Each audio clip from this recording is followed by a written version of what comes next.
Hello दोस्तों, welcome back to Raj study.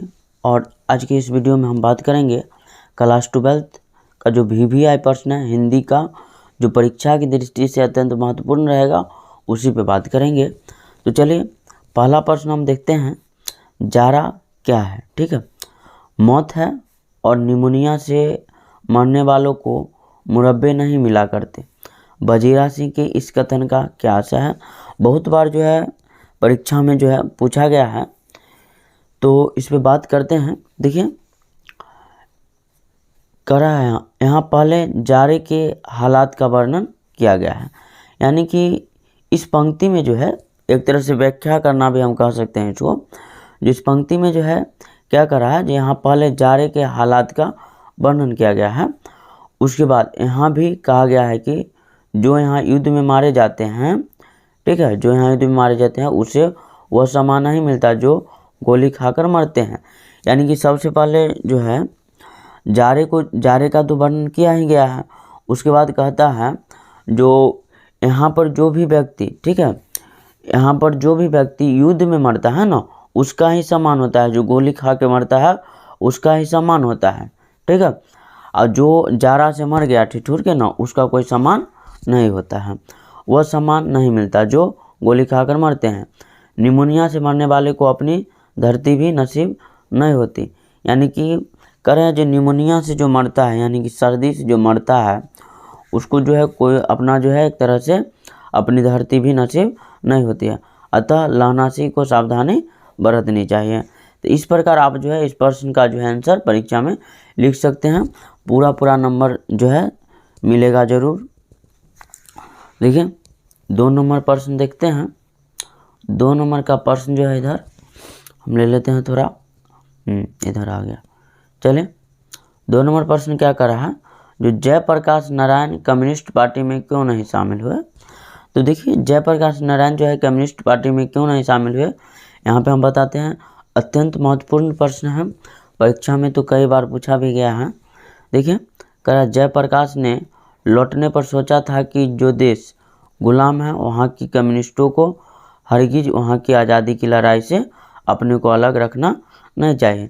यानी कि जयप्रकाश नारायण जब अमेरिका से लौटे, ठीक है, तो सोचे कि जो हमारा देश जो है, यानी कि जो भारत देश है वो गुलाम है ना, और जो वहाँ के जो कम्युनिस्ट पार्टी है उसको हरगिज वहाँ की आज़ादी की लड़ाई में अपने को अलग नहीं रखना चाहिए। यानी कि एक तरह से जयप्रकाश नारायण का मानना ये था जो भी वहाँ के कम्युनिस्ट पार्टी है उनको जो है किसी भी हालात में जो है कम्युनिस्टों को जो है वहाँ से, यानी कि देश की आज़ादी की लड़ाई में से पीछे नहीं हटना चाहिए ना, अलग रखना नहीं चाहिए। आगे देखिए कह रहा क्योंकि लड़ाई के नेतृत्व बुजुर्गा क्लास के हाथ में रहता है, ठीक है। उसके बाद देखो क्या कर रहा है, पूंजीपतियों को हाथ में होता है। यानी कि लड़ाई का जो नेतृत्व होता है कहीं ना कहीं जो पूंजीपति वाले लोग होते हैं उनके हाथ में ही होता है। अतः कम्युनिस्टों को अलग नहीं रखना चाहिए। और जेपी जो है, जेपी स्वतंत्रता के दीवाने थे, ठीक है। इतना बात तो कम्युनिस्ट के बारे में जो है जेपी साहब कहे हैं। उनके बाद देखिए क्या होता है, जेपी स्वतंत्रता के दीवाने थे और उस समय आज़ादी के लिए संघर्ष कांग्रेस ही कर रही थी। यानी कि जेपी जब भारत लौटे तो वो तो सोचे थे हम कम्युनिस्ट में शामिल होंगे, लेकिन यहाँ जो है कम्युनिस्ट पार्टी जो है आज़ादी की लड़ाई लड़ने में सक्षम, यानी कि आज़ादी के लिए कुछ कर नहीं रही थी।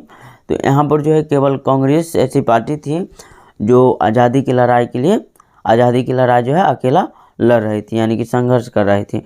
अतः उन्होंने क्या किया, जो कांग्रेस के साथ स्वतंत्रता संग्राम लड़ना प्रारंभ कर दिया।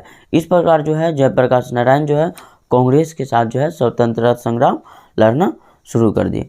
तो इस वीडियो में अभी तक जो है आप 2 प्रश्न देखे हैं, 3 प्रश्न हम और इसमें बताएंगे जो परीक्षा की दृष्टि से अत्यंत महत्वपूर्ण है। तो इधर हम ले आए हैं। देखिए इधर कह रहा है, ये तो बहुत ही महत्वपूर्ण प्रश्न है, आप लोग टोटल प्रश्न याद कर लीजिएगा, हो सके तो कॉपी में भी उतार लीजिए। देखिए कह रहा है धांगर शब्द का क्या आशय है? तो ये बहुत बार परीक्षा में पूछा गया है। कह रहा धांगर शब्द का अर्थ ओरांव भाषा में है भारे का मजदूर। यानी कि धांगर शब्द का अगर हम ओरांव भाषा में देखें, ठीक है, जनजातीय भाषा में, तो उसको भारे का मजदूर कहा जाता है। क्या कहा जाता है? भारे का मजदूर। धांगर एक आदिवासी जाति है जिसे 18वीं शताब्दी के अंत में नील की खेती के सिलसिले में दक्षिण बिहार के छोटा नागपुर पठार से चंपारण के इलाके में लाया गया था।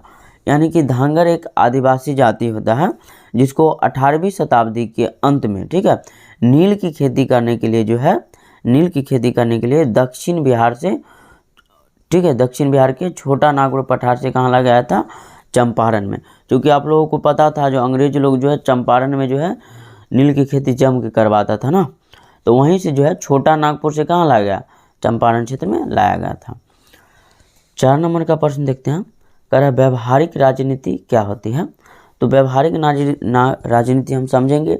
पिछली बार भी जो है ये प्रश्न जो है 2023 वाला एग्जाम में जो है पूछा गया है। तो देखिए, कह रहा है जब देश के भविष्य का सवाल हो तब अपना सब कुछ भूलकर उसमें योगदान देना ही व्यवहारिक राजनीति है।